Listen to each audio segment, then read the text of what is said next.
So, guys, I want to talk about the South Park Streaming Wars Part 2. And, this is definitely like what I like about South Park is that they kind of do like more like what I call cinematic episodes. And when you look at like the streaming wars, once again, they can always do something like show this in a movie theater and make a lot of money doing this. But obviously, the streaming service, it's two things. Like, they make money that way, and then also it's kind of like an allegory. And I'm not going to like talk about what happens prior, but you have to see the first part to kind of get this part. So what happens is that Token's dad is like almost murdered and missing, and he kind of like is found at the end of the film. He's kind of like found later on towards the end of the episode, and then also too with Randy, he plays a new character. He plays like Karen in Extremes.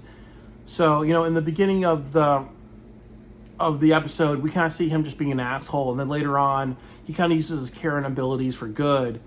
And also, they reveal that Man Bear Pig has children, and then also, Randy goes from being an asshole to actually just being a good person towards the majority of the film. He goes back to being a scientist, and there's a lot of talking points about this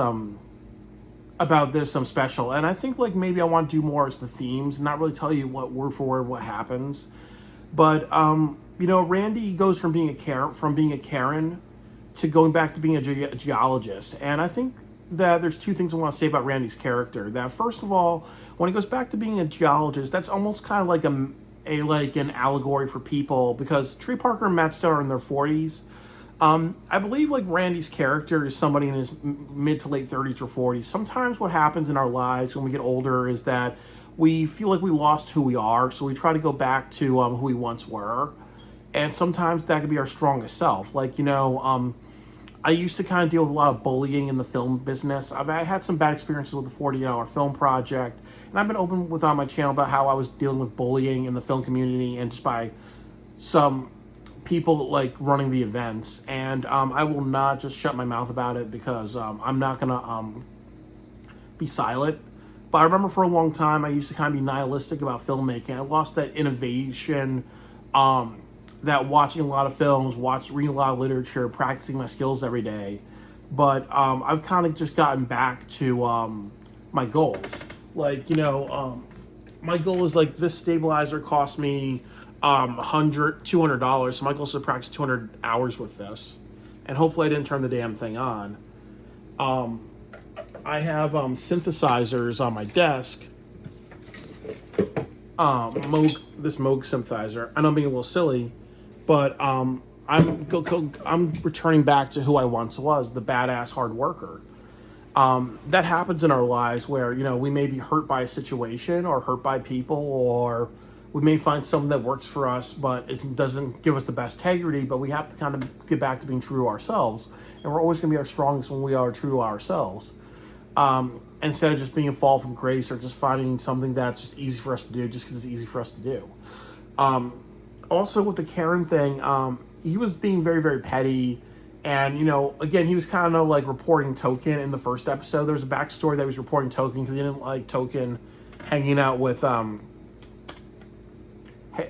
Stan. But now when he finds out that the water park opener is doing some very dastardly things, he kind of becomes a super Karen, and that's kind of like a motivation for us.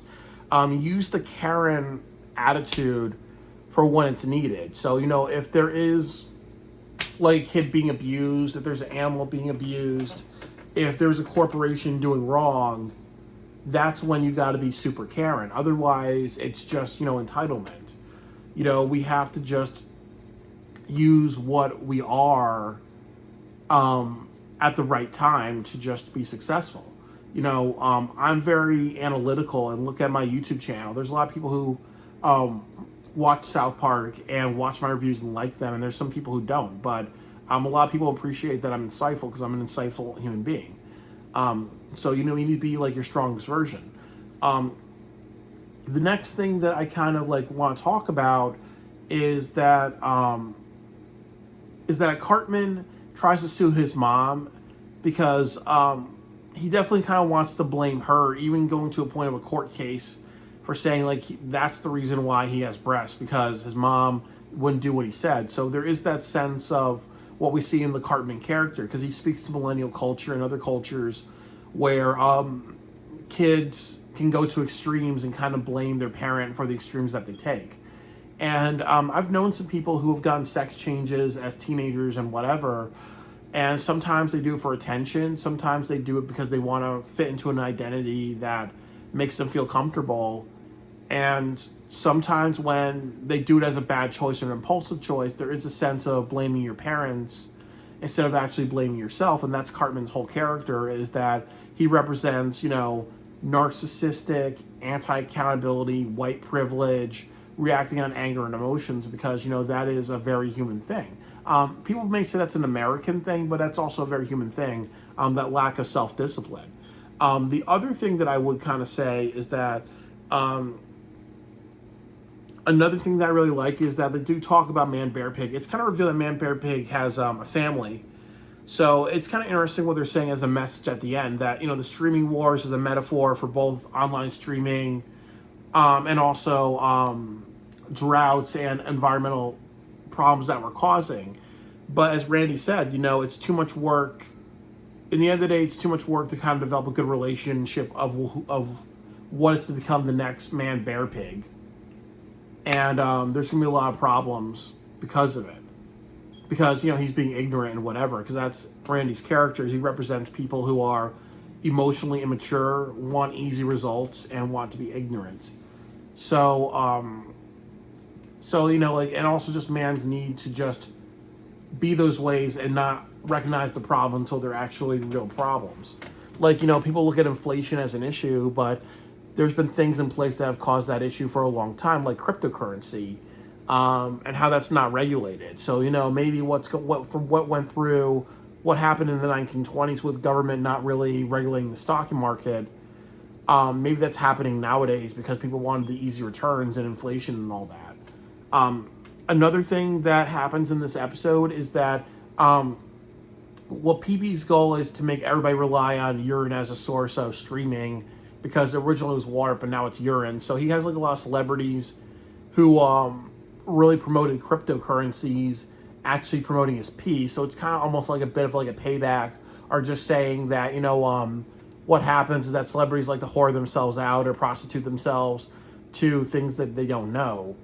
So, obviously it's very clear that, you're using urine, concentrated urine, as a source of water. We all know that's gross, but to a lot of the characters in South Park, because a lot of these celebrities are advertising urine instead of water in South Park, they're just biting the head that they're reaping what they sow. Like I always say, like it's that expression, if you shit in the bed, you gotta lie in the mess that you created. So I think that they do a good job of kind of like that parallel between crypto and these celebrities not understanding crypto, and how they kind of had a bunch of people invest in crypto because they're advertising it. Now they're almost like eating their words, eating their piss, because now they're kind of almost forced to do it with PP and whatever for money and other reasons. So ultimately, don't invest and don't like talk about things that you think are good investments when they're not even good investments. And I think like there's a lot of other talking points, but I kind of really just captured the basis. I also want to say that I like Token's dad as a character. I was very happy that he did survive at the end of the film, because at the end of like the seasons, because they need kind of more black characters that represent different walks of life, especially black men that are educated and come from a different background, because you've never really seen that in South Park. Like Chef was a stereotype. But the other thing, or like, it's almost like you look at Dr. Hibbert in The Simpsons and how he was just a background character. If they did more with him, that would make it a different show. But they also kind of showed him as, Dr. Hibbert's past, where he was kind of like he was into the blaxploitation stereotype culture in the 70s, so they kind of almost stereotyped him.